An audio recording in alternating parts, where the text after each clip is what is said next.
السلام عليكم ورحمة الله.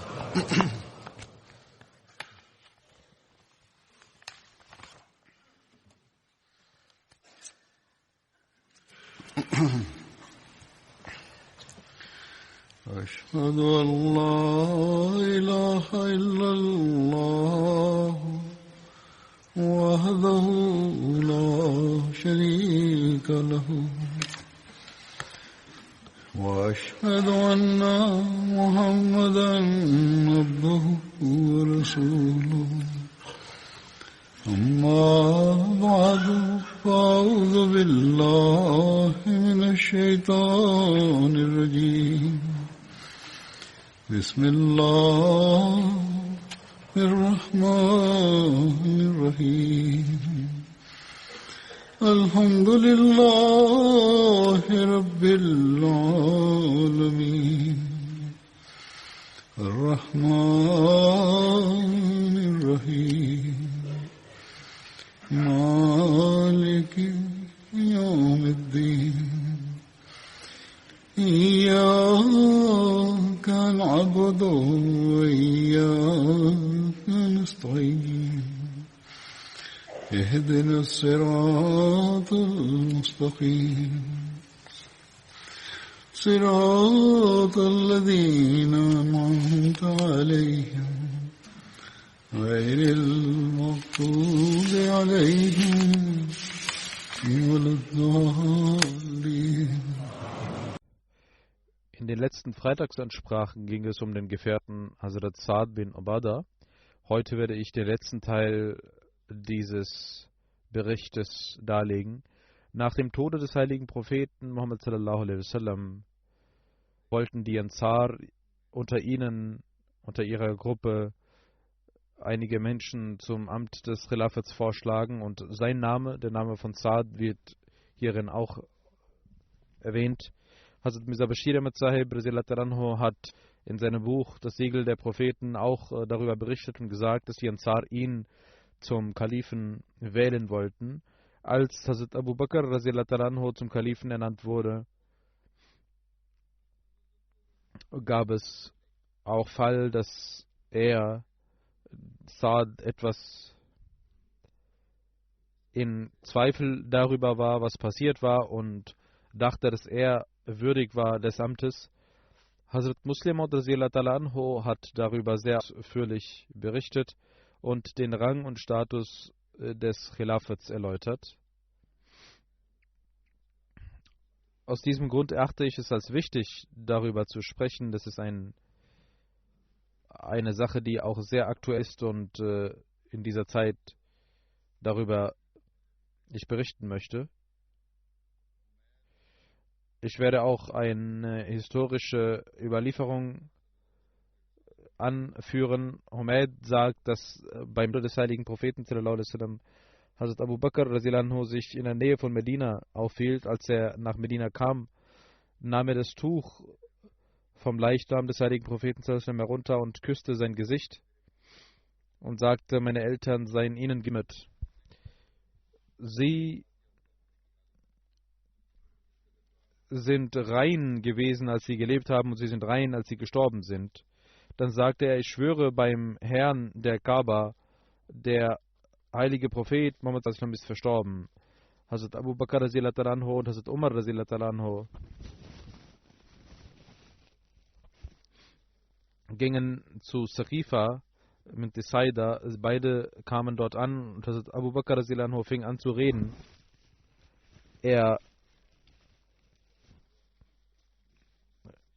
rezitierte alles, was im Heiligen Koran über die Ansar gesagt wurde.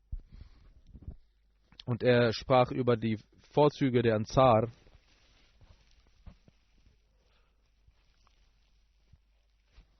Dann sagte er: Wisst ihr, dass der heilige Prophet sallallahu alaihi wasallam gesagt hatte, wenn die Menschen in einem Tal wären und die Ansar in einem anderen Tal, würde ich in dem Tal der Ansar mitlaufen. Dann sagte Hazrat Abu Bakr zu Hazrat Sa'd: O Sa'd, weißt du, du sahst, als der heilige Prophet Muhammad sallallahu alaihi wasallam sagte, dass die Quraysh, die frommen Menschen der Quraysh, das Recht auf das Khilafat haben werden und die Abtrünnigen und Frevler der Quraysh werden unter den Frevlern sein. Saad sagte, sie haben Recht. Das ist absolut wahr und das ist ein Hadith aus Musnad Ahmad bin Hanbal. In Tabqat Kubra steht darüber, nach dem Tode des heiligen Propheten Muhammad sallallahu alaihi wasallam schickte Hazrat Abu Bakr eine Nachricht an Saad und sagte, er soll das Bait leisten, denn die Menschen hätten schon das Bait gemacht und ein Volk hat das Bait gemacht. Er antwortete, ich schwöre bei Allah, ich werde das Bait nicht leisten, bis ich die Pfeile abgeschossen habe, die ich in meinem Bogen habe. Das heißt, er weigerte sich und er sagte, ich werde erst kämpfen. Als Hazrat Abu Bakr davon erfuhr, sagte Bashir bin Saad, O Kalif des Propheten sallallahu alaihi wasallam, er hat sich geweigert und möchte nicht kommen. Er wird nicht euer Bett machen, solange er getötet wird. Er kann nicht getötet werden, solange man nicht den Stamm tötet. Und diese Menschen können nur dann getötet werden, wenn wir den Stamm der Khazraj töten.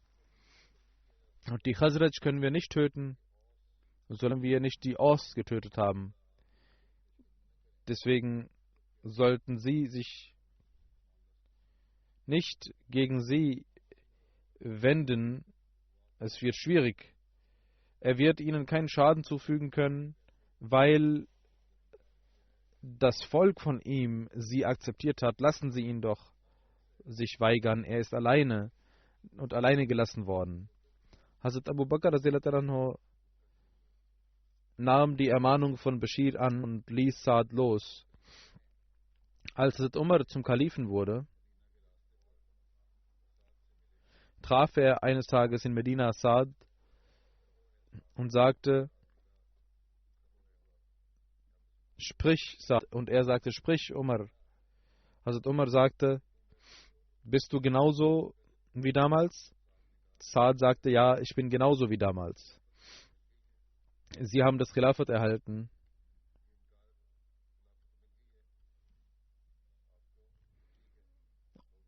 Und die Leute haben sie akzeptiert, aber ich habe noch nicht das Bett geleistet. Dann sagte er, ich schwöre, ihr Freund Abu Bakr hat mir mehr geliebt als sie. Er war mir lieber als Abu Bakr, als sie. Er sagte dies zu Umar.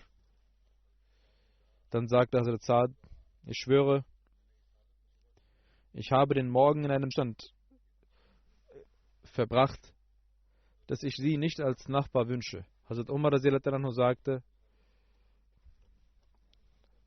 wer seine Nachbarn nicht mag, er soll wegziehen. Hazrat sagte, ich werde dies nicht vergessen. Ich werde in eine Nachbarschaft ziehen, die besser ist als sie. Gemäß seinem Verständnis. Und es verging nicht eine lange Zeit, dass er in der Zeit von Abu Bakr nach Syrien auswanderte. Über Hazrat Saad heißt es auch, dass er das Bait von Abu Bakr geleistet hatte. In Tabari steht, in dem Buch Tabari steht, das ganze Volk leistete das Bait an der Hand von Abu Bakr und auch Saad tat dies. Das steht in Tabari. Wie ich gesagt habe, Hazrat Muslim hat diese Thematik erläutert, in der dies erklärt wird. Auch über das Bait des Khilafat, warum dies wichtig ist, was der Rang des Khilafat ist und wie es zu verstehen ist, wie Hazrat Saad sich verhalten hat. Hazrat Muslim sagt, Qatl, der Tod, bedeutet auch einfach der Boykott eines Menschen. Als nach dem Tode des heiligen Propheten sallallahu alaihi wasallam ein Streit ausbrach, die Ansar dachten, auch wir sind würdig, ein Kalif zu sein. Und sie sagten, wenn es einen Kalifen unter den Auswanderern und Quraysh gibt, muss es auch einen Kalifen unter den Ansar sein. Die Quraysh sagten, das Khilafat gehört uns. Der heilige Prophet war ein Familienmitglied von uns. Die Muhajirin, die Auswanderer, wollten, dass der Kalif von den Quraysh sei, weil die Araber nur den Quraysh gehorchen würden. Aber sie schlugen keinen speziell vor, sondern wollten, dass er gewählt wird. Die Muslime sollten entscheiden, wen sie zum Kalifen haben wollten, und das wird der Kalif Gottes sein. Als sie dies kundgaben, waren die Ansar und die Banu Hashim alle einverstanden. Aber ein Gefährte verstand dies nicht. Das war der Ansari-Gefährte, den die Ansar zum Kalifen machen wollten. Deswegen dachte er vielleicht, dass er dadurch verletzt werden würde in seiner Ehre. Und er sagte, ich bin nicht bereit, das Bayt von Abu Bakr zu machen. Und Hazrat Umar radhiyallahu anhu soll gesagt haben, das heißt in der Geschichte, dass er sagte, tötet Saad. Aber weder er selbst tötete Saad, noch tat dies jemand anderer. Einige Sprachwissenschaftler sagen, dass Hazrat Umar damit sagen wollte, dass man Saad boykottieren sollte. Es heißt auch in anderen Büchern, dass Hazrat Saad die Moschee aufsuchte regelmäßig und sein eigenes Gebet verrichtete und wegging. Kein Gefährte mit ihm sprach. Qatl bedeutet hier also Boykott und die Trennung vom Volk. Also Muslim radhiyallahu erklärt dieses Ereignis Saad weiter, Saad bin Ubadah weiter. Ich habe das erste Zitat, was ich rezitiert habe, dazu sagt Muslim radhiyallahu über diese Ansprache. Ich habe in einer Ansprache über einen Ansari-Gefährten berichtet, dass er nach dem Tode des heiligen Propheten sallallahu alaihi wasallam aufgrund des Wunsches einiger Ansar, dass ein Ansar der Kalif sein soll, aber als die Muhajirin, also Abu Bakr radhiyallahu anhu insbesondere,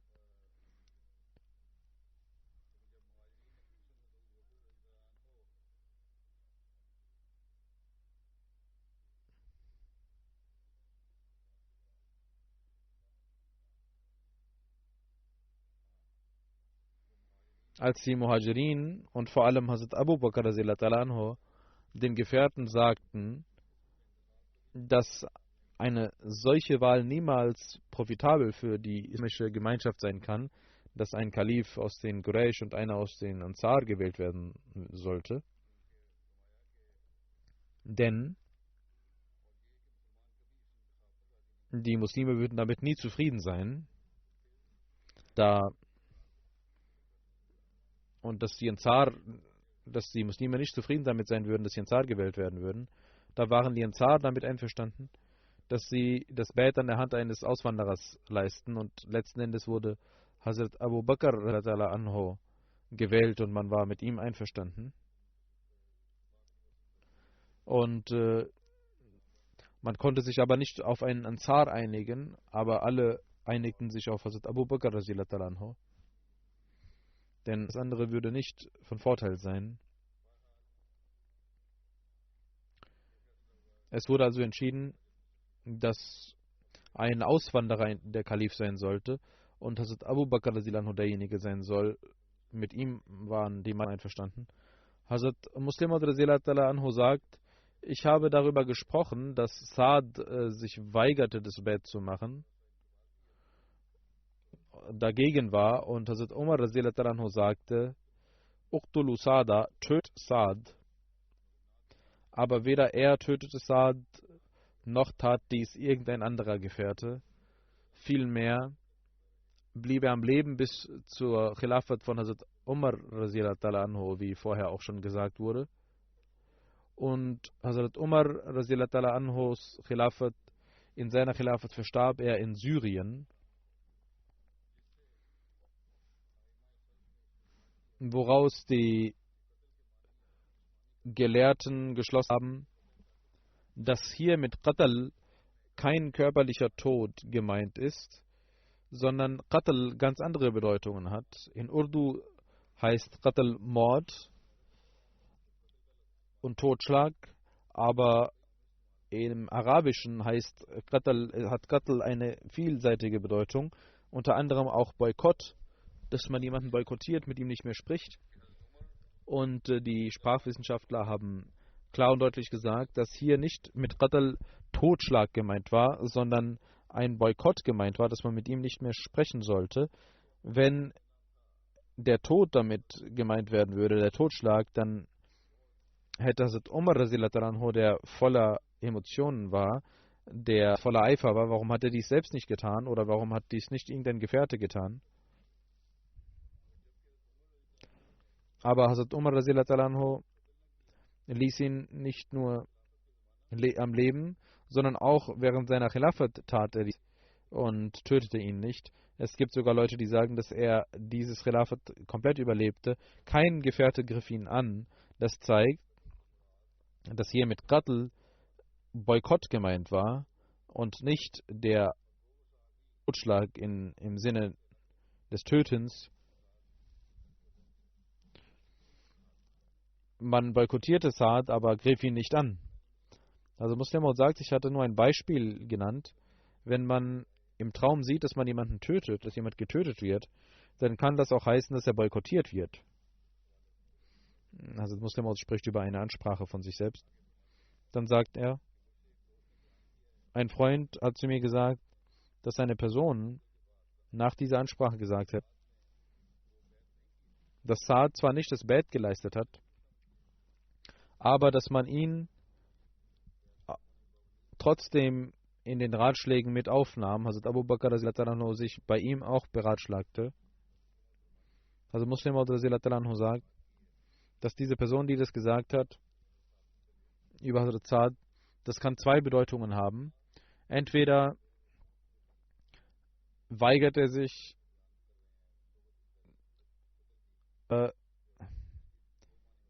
es kann zwei Bedeutungen haben. Entweder weigert er sich, meine Bedeutung zu akzeptieren, oder das Leisten, das Verweigern des Bets wäre keine allzu große Sache, wenn man das Bet des Khilafats nicht macht, weil Saad das Bet zwar nicht gemacht hatte, aber trotzdem in den Ratschlägen mit dabei gewesen wäre. Also Muslim sagt, ein Poet hat gesagt,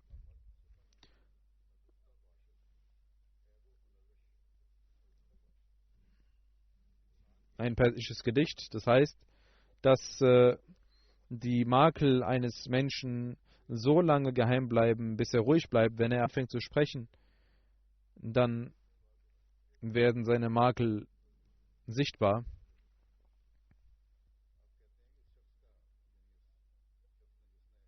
Und also Muslim sagt, dass diese Person, die das gesagt hat, meine Ansprache kommentiert hat, dass diese Person genauso entweder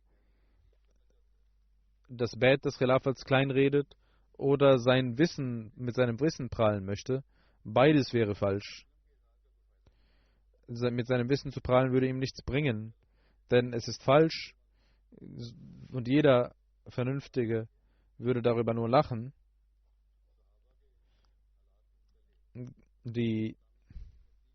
Es gibt 3 Bücher über die Gefährten, die sehr berühmt sind, über die Gefährten. Und alle 3 Bücher, Bücher sind berühmt für die Biografie der Gefährten. Tahzib Tahzib, As-Saba und Usudul Ghaba.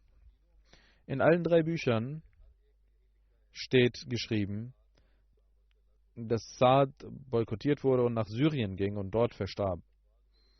Und in einigen Lexika wird darüber gesprochen, dass mit Qatl auch Boykott gemeint ist und man verweist auf dieses Ereignis. Es gibt 60 bis 70 Gefährten, die Saad hießen.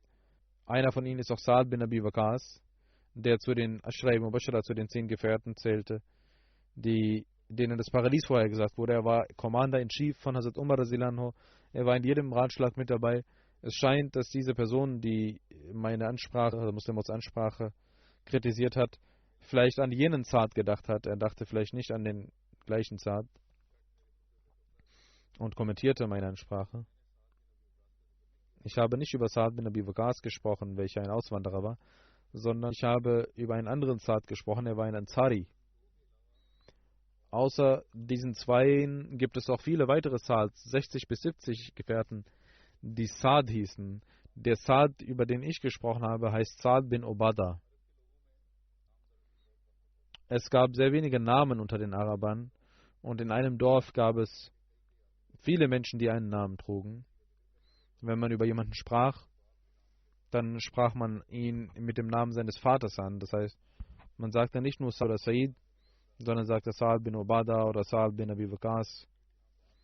Und wenn man auch mit dem Vater ihn nicht klar zuordnen konnte, dann sprach man über seinen Rang oder über seinen Ort, wo er lebte. Und wenn das nicht ging, dann über seinen Stamm. Es zum Beispiel bei einem Saad, es wird diskutiert, weil er einen ähnlichen Namen mit anderen hatte. Deswegen haben die Historiker über ihn geschrieben. Wir meinen jenen Saad, der aus Khazraj war. Und das heißt, also Muslim sagt, dass dieser Mensch, der das kommentiert hat, gar nicht den Unterschied der Namen verstanden hat und einfach einen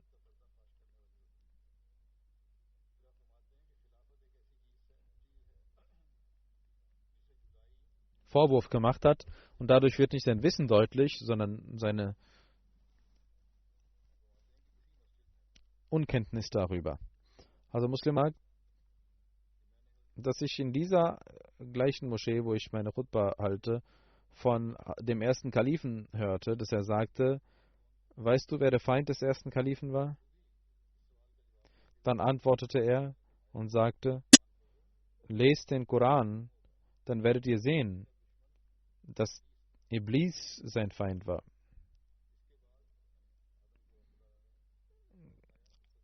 Allah machte Adam zum Kalifen und Iblis war sein Feind. Dann sagte Hazrat Khalif Musyawal, auch ich bin ein Kalif und wer mein Feind ist, ist auch ein Iblis. Also Muslim Anhu sagt, es besteht kein Zweifel darin, dass ein Kalif kein Prophet ist, Gottes Gesandter ist. Er muss zwar kein Gottes Gesandter sein, Adam war ein Gottes Gesandter, aber er war auch Kalif. Hazrat Daud war ein Gottesgesandter und ein Kalif. Genauso war auch der verheißene Messias ein Gesandter Gottes und Kalif. Alle Propheten waren Gesandte Gottes und sind auch Gottes Kalifen. Genauso wie jeder Mensch auf eine Art und Weise ein Kalif ist, sind auch die Gesandten, die Propheten Kalifen. Aber dann gibt es auch andere Kalifen, nämlich jene, die nicht Gottes Gesandte sind. Ihnen zu gehorchen ist genauso wie einem Propheten zu gehorchen. Was Gehorsam angeht, sind sie einem Propheten gleich. Man muss ihnen genauso gehorchen wie einem Propheten. Aber es gibt einen Unterschied, ein Kennzeichen, und zwar, dass der Gehorsam gegenüber einem Propheten deswegen geleistet wird, weil er das Zentrum der Offenbarung Gottes ist. Er ist das Zentrum der Reinheit und der Offenbarung Gottes. Und ein Kalif, ihm zu gehorchen, ist nicht deswegen wichtig, weil er das Zentrum jeglicher Reinheit und jeglicher Offenbarung ist, sondern man gehorcht ihm, weil er für die Umsetzung der Offenbarung zuständig ist und das Zentrum des ganzen prophetischen Systems ist. Er ist derjenige, der für die Umsetzung zuständig ist. Und das System, was der Prophet etabliert hat, er setzt dieses System um. Deswegen sagen die wissenden Menschen, dass die Propheten eine Ismate Kubra besitzen, das heißt eine große Unschuld, und die Kalifen Ismate Sughra, das heißt eine etwas kleineren Rang als die Propheten. Und also Muslim sagt, ich habe in dieser gleichen Moschee von Khalifat Masih gehört, dass er sagte, ihr könnt nicht ein persönliches Makel von mir herausholen und euch deswegen von dem Gehorsam herausmogeln. Denn Gott hat euch diesen Gehorsam auferlegt. Der Gehorsam, den Gott euch auferlegt hat, den müsst ihr befolgen. Die Aufgabe, für die ich ernannt worden bin, ist eine ganz andere. Das System, das heißt, ich bin zuständig für die Einheit des Systems und deswegen ist es wichtig, mir zu gehorchen. Und wenn das die Prozess Gottes für die Propheten ist, dass sie auch Makel besitzen, weil sie nicht Gott gleich sein können, sie sind auch wichtig für die Erziehung des Volkes. Beispielsweise das Sajda Sahab, wenn man im Gebet etwas vergisst, dann ist es ein Symbol dafür, dass man einen Fehler machen kann. Auch ein Prophet kann einen Fehler machen. Auch der heilige Prophet hat solche Fehler begangen und auch ein Sajda Sahab gemacht, das heißt im Gebet etwas vergessen und dann eine Sajda gemacht. Alle Taten, die die Propheten begehen, dienen dem Schutz Gottes. Alle Taten der Propheten fallen unter dem Schutz Gottes. Aber über die Kalifen heißt es, und das ist die Praxis Gottes, dass ihre Taten, alle Taten unter dem Schutz Gottes fallen werden, die für den Wohlstand und den Fortschritt des Systems sein werden. Sie werden keinen Fehler machen, der die Jamaat und den Sieg des Islams gefährden würde. Sie werden alles tun für die Stärkung des Systems. Der Kalif der Zeit wird für den Vorzug des Islams arbeiten und all das, was er für den Vorzug des Islams tut, wird unterstützt werden. Wenn er aber auch einen Fehler macht, wird Gott selbst für ihre Reform verantwortlich sein. Das heißt, Gott selbst ist verantwortlich für ihre Taten. Deswegen heißt es, dass Allah selbst die Kalifen bestimmt. Das heißt nicht, dass sie keine Fehler machen können, sondern die Bedeutung davon ist, dass Gott ihren Fehler bessert durch sie selbst oder durch eine andere Art und Weise, wenn er wird wenigstens die falschen Konsequenzen dieser Entscheidungen davon die Jamaat bewahren. Wenn die Khulafa so etwas tun, was scheinbar für die Muslime gefährlich ist und ihnen nicht nützt und eine Gefahr ist, dass die Jamaat nicht zum Fortschritt geht, sondern einen Verlust erleidet, wird Gott selbst durch seine geheimen Mittel die schlechten Konsequenzen, von den schlechten Konsequenzen die Jamaat bewahren und wenn er einen Fehler gemacht hat, wird Gott selbst dafür sorgen, dass dadurch keine Gefahr entsteht, sondern ein Fortschritt. Aber die Propheten haben beide Dinge erhalten, in sowohl das Zentrum der Umsetzung als auch das Zentrum der Reinheit und der Offenbarung. Das heißt aber nicht, dass es für jeden Kalifen eine Pflicht wäre, dass er nicht ein Zentrum der Offenbarung ist. Es kann gut sein, dass er auch das Zentrum der Reinheit und der Offenbarung ist und es kann aber sein, dass er etwas weniger im Rang ist, was Offenbarung und Reinheit angeht, als andere Gottesfreunde. Und es kann also Khulafa geben, die beides in sich vereinen. Es kann aber auch Khulafa geben, die was Walayat, was Gottesfreundschaft und was Offenbarung und Reinheit angeht, dass andere größer sind als sie, aber sie trotzdem das Zentrum der systematischen Umsetzung sein. In jedem Falle wird ihr Gehorsam wichtig sein, weil das System mit der Politik der Jamaat zu tun hat. Viele werden denken, was das Politik der Jamaat ist. Dieses Wort Politik bedeutet, in der Regel hat es für die Menschen einen negativen Touch, eine negative Bedeutung, und das wird negativ verwendet, das Wort Politik.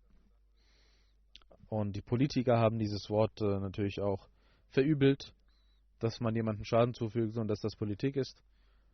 Aber gemäß den Wörterbüchern heißt Politik einfach die Art und Weise, ein System zu führen. Das ist Politik. Hikmat-e Amli, die weise Entscheidungsfindung, das ist wahre Politik. Ein System zu etablieren, um die schlechten Angewohnheiten zu beseitigen, das ist gute Politik. Mit Vernunft und Weisheit zu führen und internationale Angelegenheiten und Verantwortungen zu erfüllen und diese Fähigkeit setzen, das ist die eigentliche positive Bedeutung von Politik. Aber wie ich gesagt habe, leider haben wir die wahre Bedeutung dieses Wortes Politik vergessen und aufgrund der Politiker und aufgrund der falschen Machenschaften haben wir diesem Wort eine falsche und negative Bedeutung gegeben. Aber also Muslim hat dieses Wort hier sehr positiv verwendet und damit ist all das gemeint, was ich eben gesagt habe, was wichtig ist für ein System, Vernunft und Weisheit und die Fähigkeiten haben muss, um ein System zu führen. Also Muslim sagt, dadurch, dass das Nizam mit der Politik der Jamaat zu tun hat, wird darauf geachtet, dass die Khulafa dieses System gut führen können. Also Muslim hat aber auch erläutert, es ist genauso wichtig, dass sie für den Glauben genauso da sind und dass sie dem Glauben genauso dienen.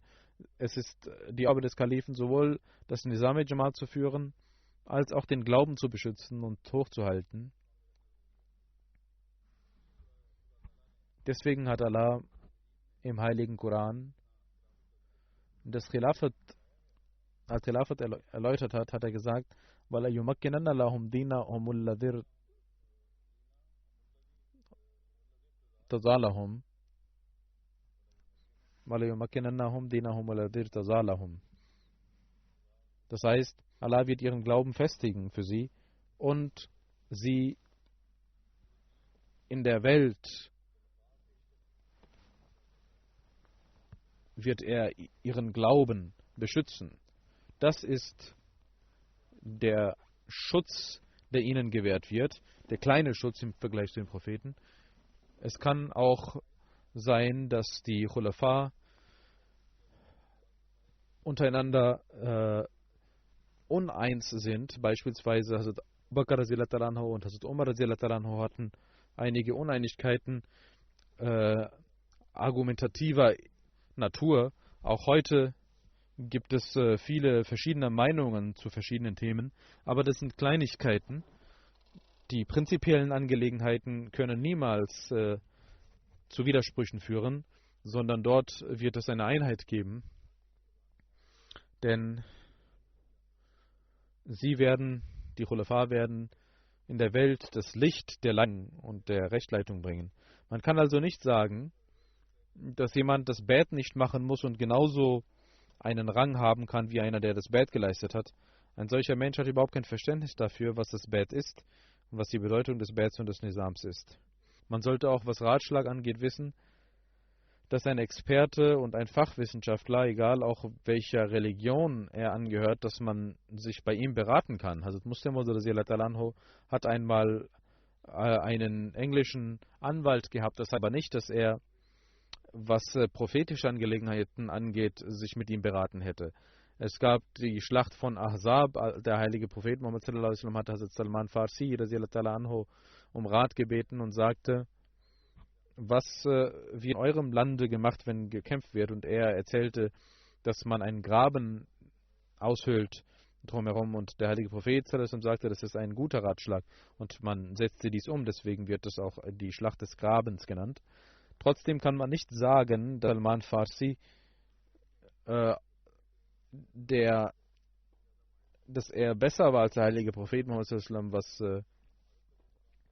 die Expertise in der Schlacht angeht. Der heilige Prophet Muhammad war die Expertise schlechthin. Er kann niemals die Aufgaben gemacht haben, die der heilige Prophet Muhammad gemacht hat. Auch während der Zeit der Khulafa war er nicht ein Heeresführer, obwohl er ein sehr langes Leben erhalten hatte. Ein Experte, auch welcher Religion er immer auch angehören kann, um Rat gebeten werden. Und also Muslim sagt, ich war krank und ich beratschlage mich auch bei englischen Ärzten. Das heißt aber nicht, dass sie mir Ratschlag geben, was mein Khilafat angeht. Dass ich denke, sie seien auf dem gleichen Rang wie die Gefährten des verheißenen Messias, mit denen ich auch mich berate. Das heißt nicht, dass dieser Ratschlag gleich wäre. Der Rang des Sahaba viel höher.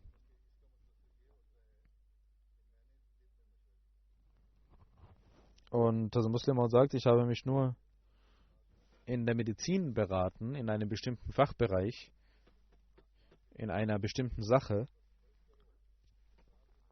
Jetzt denkt darüber nach, wenn Saad bin Abada auch den heiligen Propheten sallallahu alaihi wasallam oder also Abu Bakr radhiyallahu anhu, nicht den heiligen Propheten, wenn Saad bin Abada in einer weltlichen Angelegenheit auch jemanden beraten hätte, dann kann man trotzdem nicht sagen, dass er ein Teil der Ratschläge war. Es gibt keine gesicherte Überlieferung darüber, dass er ein Berater wäre. Die Überlieferungen zeigen, dass er Medina verließ und nach Syrien ausgewandert war und die Gefährten wussten, dass er abgeschnitten ist von dem Zentrum des Islams. Deswegen heißt es, dass die Gefährten sagten, dass die Djinn oder die Engel ihn getötet haben.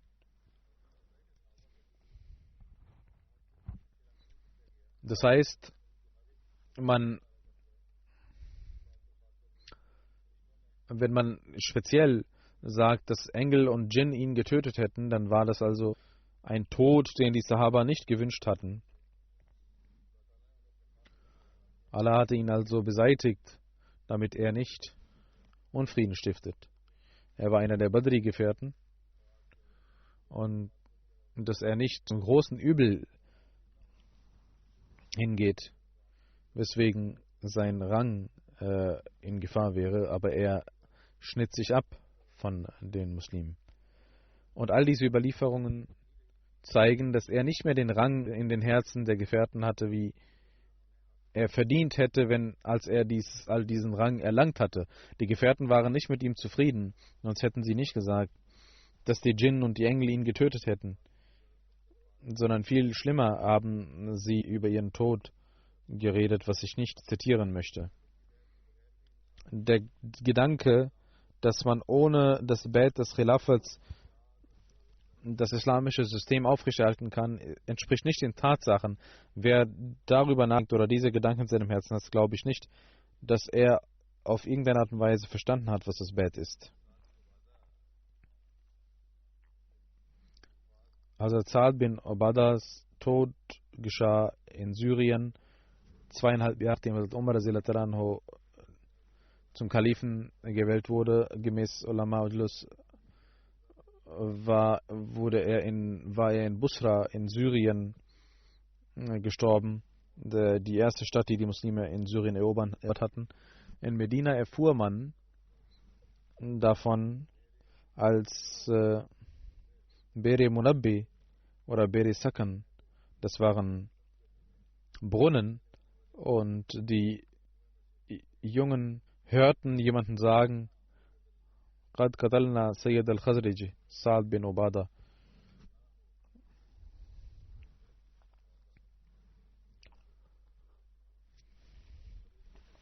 Das heißt, wir haben den Führer der Khazraj Sa'd bin Ubada getötet und wir haben ihn zur Zielscheibe gemacht und die Jungen fürchteten sich davor. An dem Tag verstarb Saad. Er urinierte, als man ihn tötete, und er verstarb sofort. Also Saad bin Ubadah starb während der Zeit von Hazrat Umar, während der Ära von Hazrat Umar, aber es gibt noch Überlieferungen, die sagen, dass er im 14. Jahr nach der Hijra, andere im 15. Jahr nach der Hijra verstarb. Andere sagen, dass er im 16. Jahr nach der Hijra verstarb.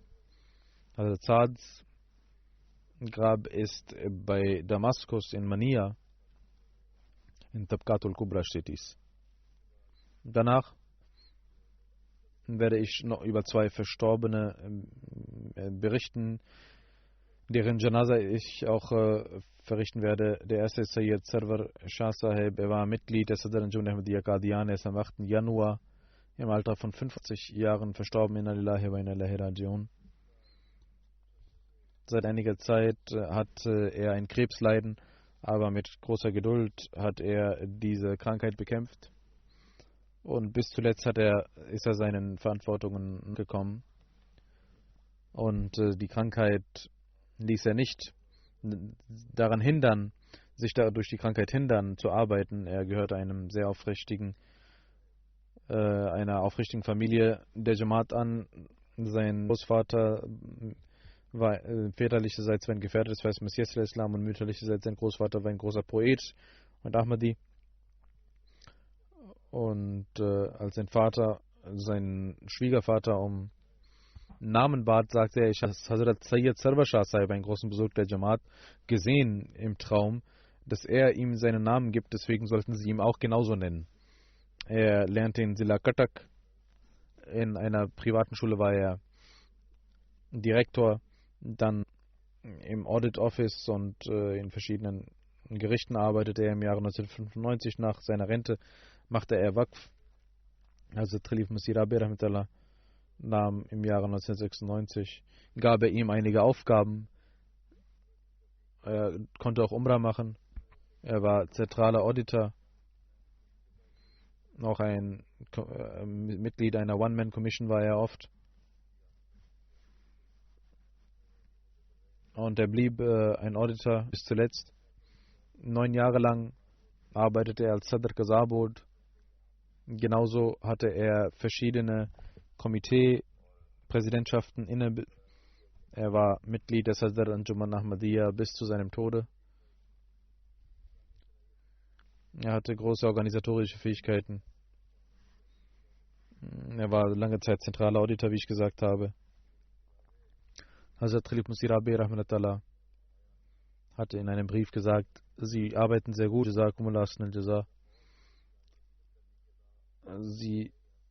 haben den Mut, die Wahrheit auszusprechen und Sie sollten Ihre Arbeit genauso fortführen, gemäß, und niemand kann Sie daran hindern. Und er betete für ihn, für seinen Alter, für seine Gesundheit. Nazim Sahib Darul Qaza von Qadian sagt, dass er sehr liebevoll mit den Mitarbeitern von Qaza umging. Im Board versuchte er immer zu einer schnellen Entscheidung zu kommen. Er war ein sehr vorsichtiger Mensch, der alles genau überprüfte, bevor er eine Entscheidung traf. Er hatte immer eine sehr gute Meinung und Ratschlag und bat immer um Hilfe für seine Entscheidungen. Sein Schwiegersohn, Dr. Tariq Sahib, Medical Officer in Nur Krankenhaus Qadian, er sagt, er betete immer das Tahajjud, kam in die Masjid Mubarak und betete dort die Gebete. Als seine Hände und Füße nicht mehr mitmachten, er nicht mehr richtig laufen konnte, dann stützte er sich durch andere und ging in die erste Reihe in der Moschee. Von Maghrib bis Isha betete er Nawafil und machte er Gottesdiensten beschäftigt. Nazir Allah Qadian hat geschrieben, dass er sehr viele Fähigkeiten hatte, sehr gastfreundlich war, alle Menschen immer sehr liebevoll traf und fleißig war. Er diente den Armen, war ein gehorsamer Mensch, war immer mit dem Khilafat stets verbunden. Und auch andere ermahnte er dazu. Er war Alhamdulillah ein Musi. Alle seine Kinder, Söhne und Töchter arbeiten für die Jamaat mit großem Eifer. Sein kleiner Sohn Sayyid Mahmoud Ahmad ist Direktor von Nur Krankenhaus, Qadian. Seine beiden Schwiegersöhne Sayyid Tanvir Ahmad Sahib und Dr. Tariq Ahmad Sahib sind Waqf-e Zindagi in Qadian.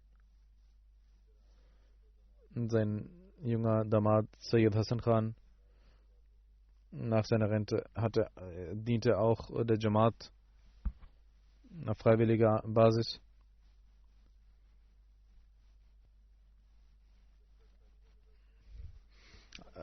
Solange Sahib Zada Mirza Wasim Ahmad Sahib Marhum Nazir Allah war er Auditor und er sagte, ich habe keinen liebevolleren Menschen als Mir Sahib gesehen in Qadian. Er blieb in Darul Masih und Hazrat Mir Sahib achtete sehr auf ihn. Und Shah Sahib weinte oft, als er an ihn dachte. Er respektierte die Derwishane Khan immer sehr. War immer sehr demütig und hat ein sehr demütiges Leben vollbracht. War immer liebevoll zu den Studenten der Jamia und ehrte die Busurgan der Jamaat. Möge Allah seine Ränge erhöhen und seinen Kindern die Kraft geben, seinem Weg zu folgen. Das zweite Janaza, das ich verrichten werde, ist von Frau Shaukat Gohar Sahiba, die Frau von Latif Qureshi Sahib aus Rabwa und die Tochter von Abdul Malik Khan Sahib Marhum. Sie ist am 5. Januar in Rabwa im Alter von 77 Jahren verstorben. Inna lillahi wa inna ilaihi raji'un. Sie war auch Musia. Sie wurde in Agra geboren und sein Vater Abdul Malik Khan Sahib war Murabbi dort. Und dann ging sie nach Hyderabad, Deccan mit ihren Eltern. Nach der Gründung von Pakistan zog die Familie nach Karachi um. Sie lernte in Karachi, ging dort zur Schule und war sehr, sehr gut in der Schule. Seit ihrer Kindheit hat sie der Jamaat gedient. In der Zeit der Nasrat, sie war Sekti Nasrat und brachte die Nasrat von Karachi nach vorne. Als sie 1961 mit Latif Qureshi Sahib vermählt wurde, kam er nach England. Er war Mediziner und sie kam mit ihm, die verheiratet war. Und Dr. Sahib nach seiner Bildung bat er um Rechtsleitung und er sagte, kommen Sie nach Pakistan, und er arbeitete in Fazl Umar Krankenhaus und sie diente mit ihrem Ehemann in Rabwa.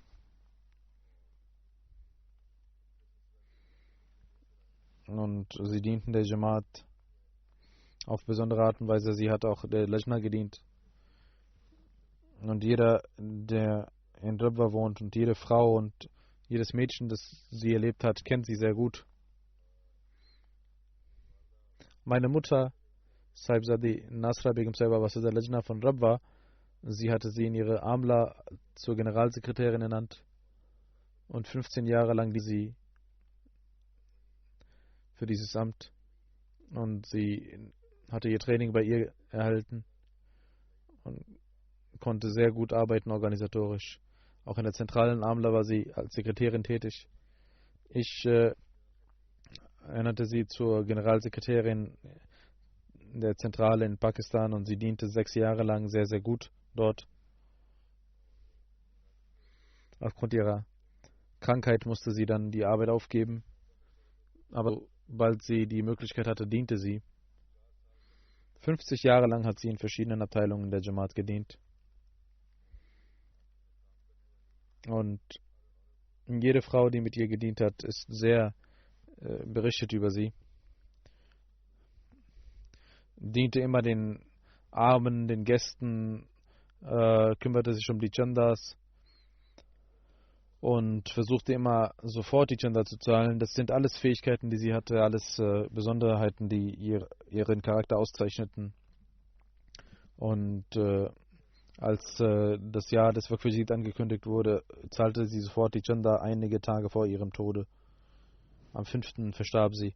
Am 1. Januar wurde das Waqf-e-Jadid ja bekannt gegeben und sie gab sofort ihre Chanda. Dr. Qureshi Sahib sagt, in ihrer 50-jährigen Ehe hat sie als die beste Ehefrau, die beste Mutter etc. gedient. Sie war aber auch, vielleicht hat man das vergessen, eine sehr, sehr gute Schwiegertochter, und ihre Schwiegereltern waren immer mit ihr und sie diente ihnen auch in der Krankheit. Und wie eine Mutter hat sie ihre Schwiegermutter behandelt. Und sie hat ein sehr vorbildliches Leben geführt und ist von dieser Welt gegangen. Trotz ihrer Krankheit diente sie auch zu Hause und hat niemals ein Wort des Jammers auf ihren Lippen gebracht. Sie war immer sehr treu mit dem Khilafat verbunden. Sie hat ihren Ehemann Dr. Latif Qureshi Sahib 3 Söhne und 2 Töchter hinterlassen. 2 Söhne und eine Tochter sind Ärzte, Ingenieure. Alle sind sehr gebildet. In schweren Zeiten haben sie eine gute Bildung erlangt. Und sie sagte einmal ihren Kindern, jemand sagte zu ihr, dass sie keinen Schmuck haben. Und sie sagte, alles, was wir ersparen, geben wir für eure Bildung aus, für die Kinder. Das ist mein Schmuck und das ist meine Kleidung. Ihr sollt lernen und für die Jamaat zu wertvollen Menschen werden und euch um euch selbst kümmern. Sie hatte wahre Träume und Offenbarungen. Es gibt sehr viele Träume, die sie hatte, die ihre Kinder auch geschrieben haben. Beispielsweise, sie sagte ihrer Tochter, dass du in einer bestimmten Schule aufgenommen werden wirst, und das geschah auch. Auch viele verschiedene andere Träume, die in Erfüllung gingen, durch die Gnade Allahs. Sie war eine sehr fromme Frau. Und sie diente ihren Schwestern, achtet auf ihre Schwestern. Abdul Malik, ihr Sohn, schrieben, dass sie der Jamaat aufrichtig diente. In sengender Hitze kam sie von Lajna-Büro bis nach Darul Ulum und machte nicht einmal einen Jammer. Und während des Eids, zum Eid, gab sie immer ihren Freunden, ihren Verwandten etwas zum Essen. Und sie sagte, wenn wir mit dem Glauben verbunden bleiben werden, wird Allah uns niemals verloren gehen lassen.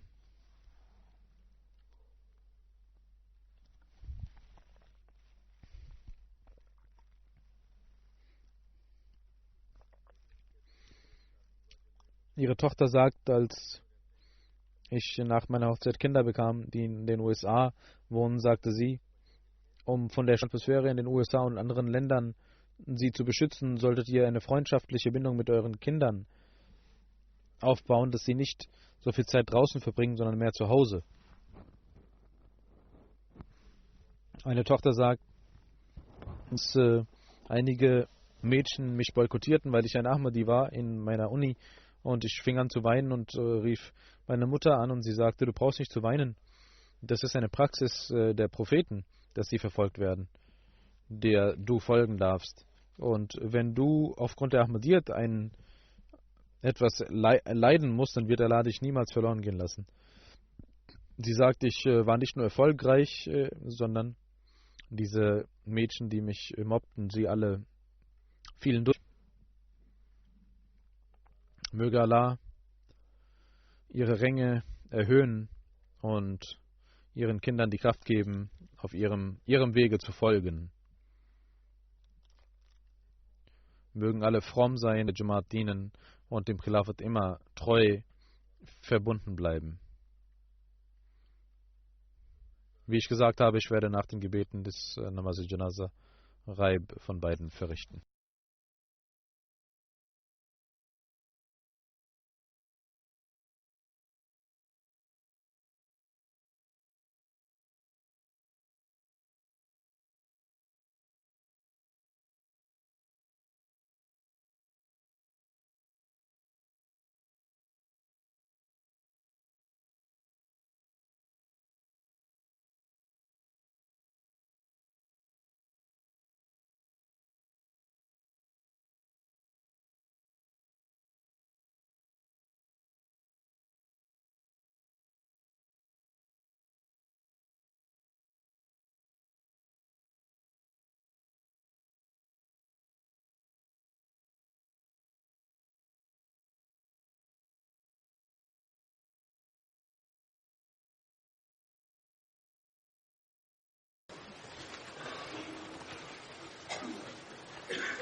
الحمد لله نحمده ونستعينه ونستغفره ونؤمن به ونتوكل عليه ونعوذ بالله من شرور أنفسنا ومن سيئات أعمالنا من يهده الله فلا مضل له ومن يضلل فلا هادي له ونشهد أن لا إله إلا الله ونشهد أن محمدا عبده ورسوله عباد الله رحمكم الله إن الله يأمر بالعدل والإحسان وإيتاء ذي القربى وينهى عن الفحشاء والمنكر والبغي يعظكم لعلكم تذكرون اذكروا الله يذكركم وادعوه يستجب لكم ولذكر الله أكبر